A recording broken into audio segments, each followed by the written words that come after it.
Okay, so starting off today's show, there was some news in the NFL that broke over the weekend, and it was that the former quarterback of the Philadelphia Eagles, Carson Wentz, he was traded to the Indianapolis Colts to reunite with his former offensive coordinator in Philadelphia, Frank Reich, and he goes to Indianapolis, and in return, the Eagles will receive the 85th overall pick in this year's draft, and the conditional second rounder can become a first round pick based on Wentz's playing time. He needs to play at least 75% of the Colts' offensive snaps for the pick to convey a first rounder, according to sources. And when I look at Carson Wentz and when I look at this deal, I'll start off by saying this.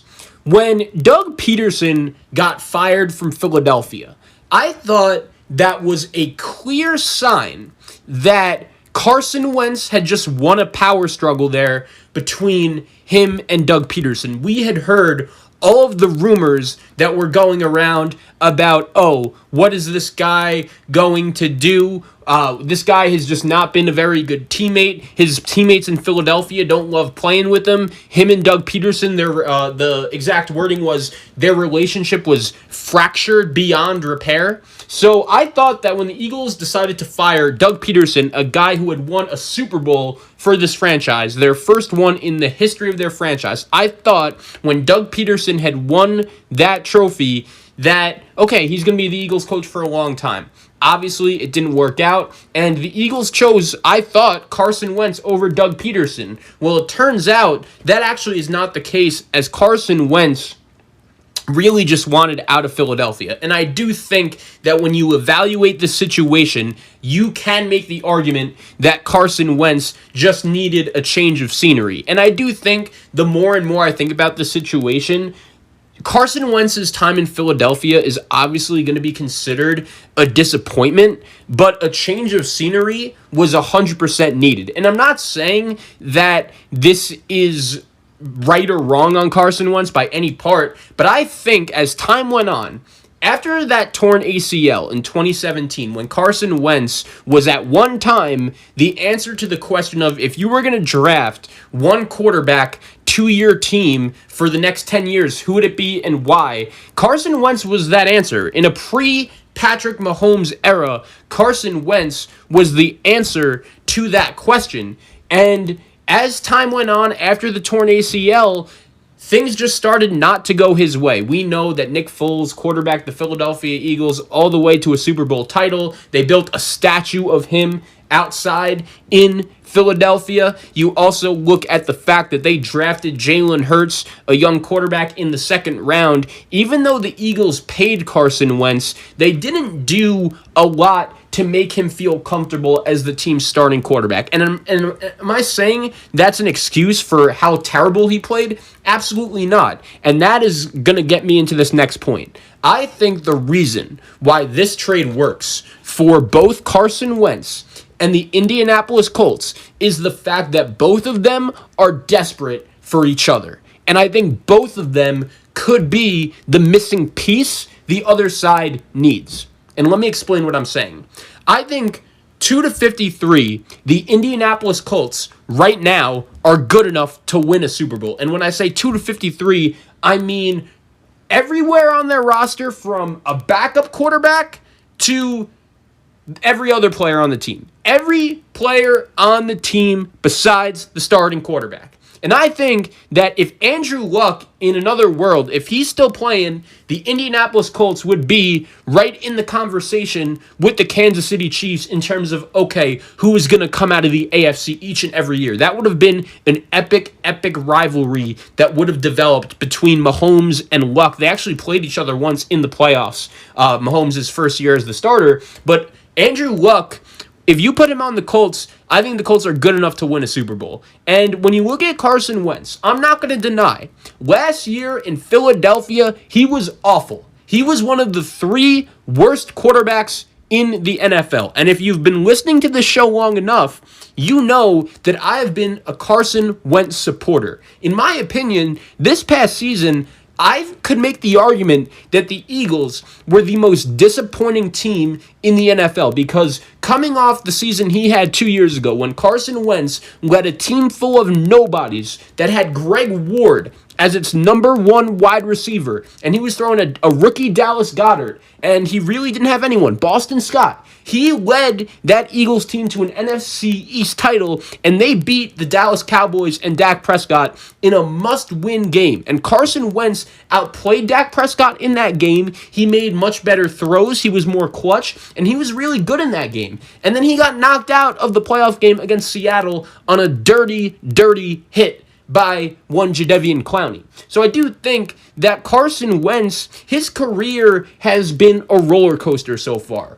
But I refuse to believe he is that bad as he played last year for the Philadelphia Eagles. And when you consider the fact that the Indianapolis Colts have one of the 2 or 3 best offensive lines in the league with Quentin Nelson and Braden Smith and Glowinski and those guys over there. They are a very good offensive line. They got some weapons too with the young Michael Pittman Jr., Zach Pascal. They got some tight ends with Trey Burton, and they have a top 10 defense in the NFL led by Darius Leonard and Kenny Moore and those guys. So DeForest Buckner as well. So I think the Indianapolis Colts going into this offseason realized that they were a quarterback away. And I'm not saying that Phillip Rivers was bad by any means last year. I actually think that he played well and better than I could have expected for the Indianapolis Colts throughout last season. But he retires and he decides to move on.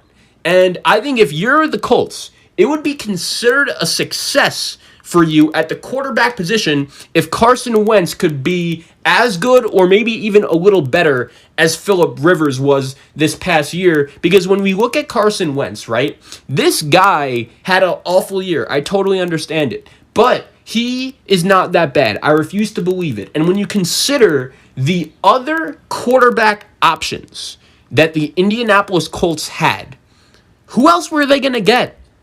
Sam Darnold? Matthew Stafford would have been the ideal option, but I don't know if they were really willing to give up 2 first-round picks. And when you consider the fact that with this, they only gave up right now, which is the 85th overall pick in this year's draft, and the conditional second-rounder could become a first-rounder based on Carson's playing time. I totally understand that, but it costs a lot to get a starting quarterback in the NFL. And Carson Wentz was awful last year. I totally understand that. But at the same time, he is also a former number 2 overall pick. And I think from a ceiling standpoint, he has a higher ceiling than a guy like Jared Goff. He has a higher ceiling than a guy like Sam Darnold. And when you consider the fact that he's familiar with Frank Reich and the kind of offensive system he runs, I do think when you look at Carson Wentz and the fact that this may just be his last real opportunity to be a starting quarterback in the NFL, I believe that he is really going to have to do whatever he could to take advantage of the situation. Because if not, when you consider the fact that Carson Wentz was not a very good teammate in Philadelphia, he got basically ran out of there for a reason. You saw when he got traded, Miles Sanders on the Eagles, their running back, he actually sounded pretty happy that Carson Wentz was being let go. He wasn't too upset about that he was losing his former quarterback. So at the same time, even though the talent is there, Carson Wentz has to look himself in the mirror. And if I'm Frank Reich, I'm telling him this each and every day, reminding himself, look, bud, it didn't work out in Philadelphia. No matter whose fault it is, your fault, Doug Peterson's fault, whoever, this is your new chance to succeed. This is your second chance. And if you don't take advantage of it, odds are you may not be a starting quarterback in the NFL for much longer, because that's how bad Carson Wentz was last year for the Philadelphia Eagles. And you could see when Jalen Hurts got inserted into the starting lineup for the Philadelphia Eagles last year, you were really able to notice that spark. You could see instantly that the Eagles players were trying to play better. They were trying to be more productive And I do think when you look at Carson Wentz and everything that he's been through, a change of scenery may just have been the only possible way for him to succeed. And playing in Indianapolis, I think, is as ideal as a situation as you could get, because when you look at their roster, besides quarterback, I think they are good enough to win.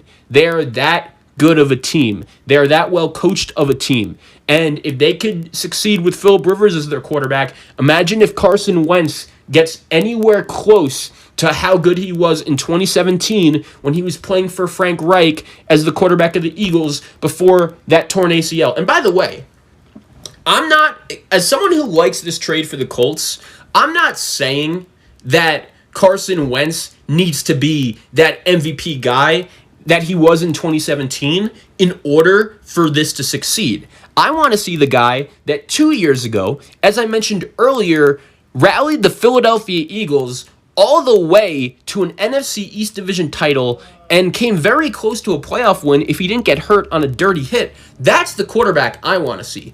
I want to see that guy who doesn't have to be the MVP of the league, but he takes advantage of the situation he's in, playing with his head coach, Frank Reich, taking advantage of a young running back in Jonathan Taylor, and that really good offensive line, and that really good defense. Indianapolis, if Carson Wentz plays well, I think could be a Super Bowl contender next year. The Colts are my early pick right now to win the AFC South. Obviously, we have a whole offseason ahead of us.